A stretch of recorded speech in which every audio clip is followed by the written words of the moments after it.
InkdMage here with a special look at a project that is currently running live on Kickstarter.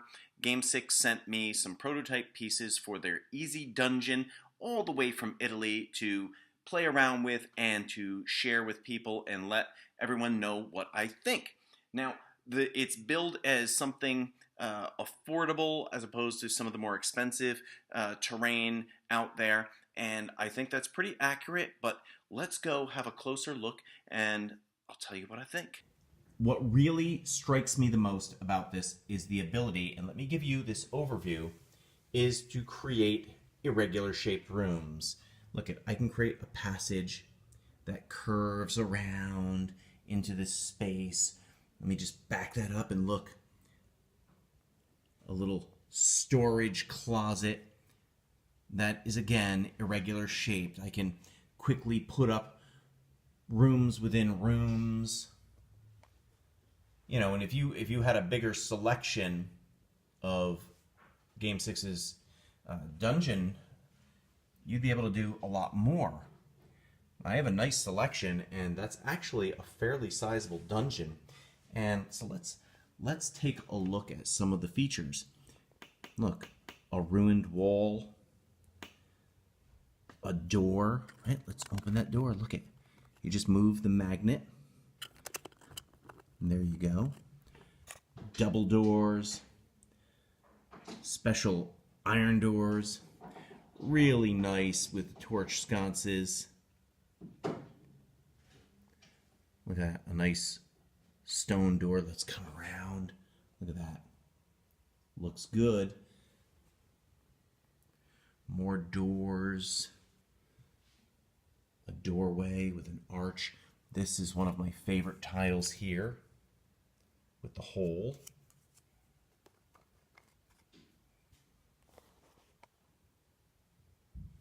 And let's talk about the battle map.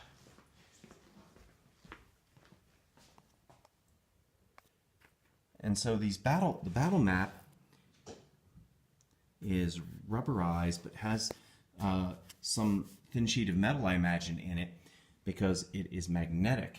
And just, again, the aesthetic on the battle map. I mean, there's claw marks on the floor, little notches and stone laying around. Look over here, some more detail. You know, whether I was using this or not, you know, I will use the mats as well. As you know, I like to mix and match my terrain. So you can see I have a lot of Dwarven Forge here and some D&D tiles, but you can make it seamlessly work with this as well.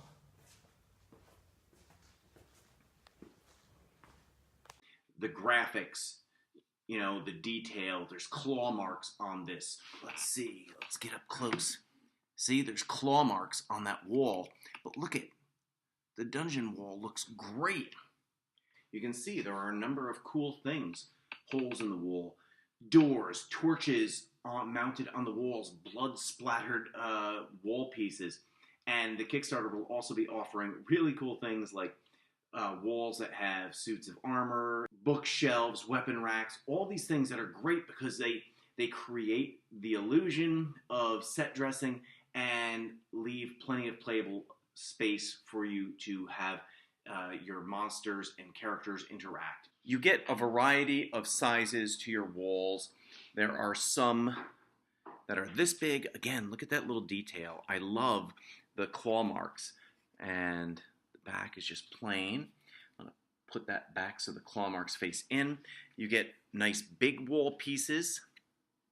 And it's nice because there's like discoloration as though the stones have been soaking in a wet dungeon. Here is yet another size piece. Look at that, little cracked, ruined.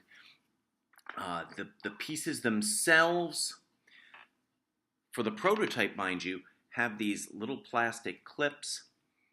Now let's see if I can get up close enough. All right, and you can see there is a little magnet that I had to insert. That's just for the prototype. The final base will already be assembled with a magnet and just slip on to your dungeon tile. So this is just the laser cut prototype. I just want to emphasize that so you know that this is just a little bit different. This is what they used to see if this would work. And I have to say, I think it's successful. I think having this in my arsenal is useful and fun.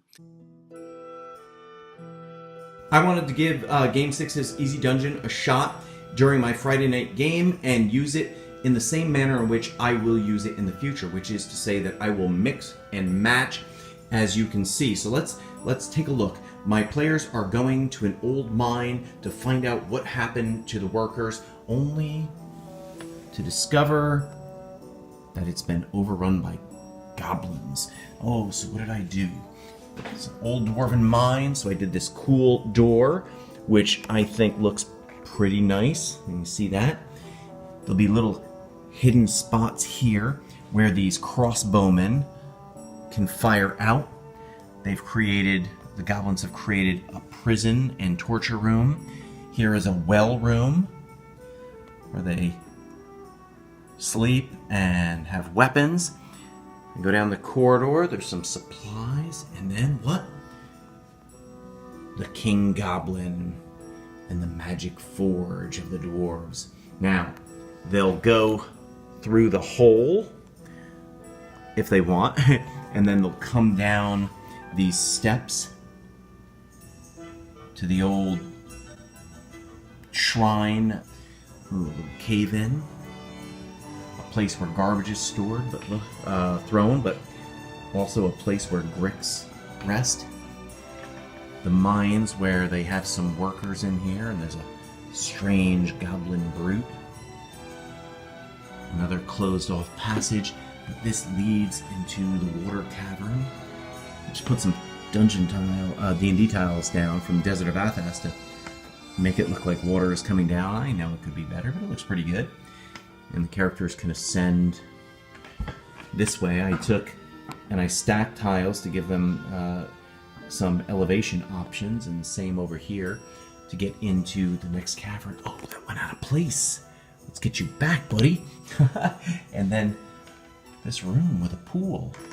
Now, if they went into this pool, they could dive down and then emerge into this secret room where there is a black dragon wormling waiting. This is his operation, and he's having the goblins mine for him.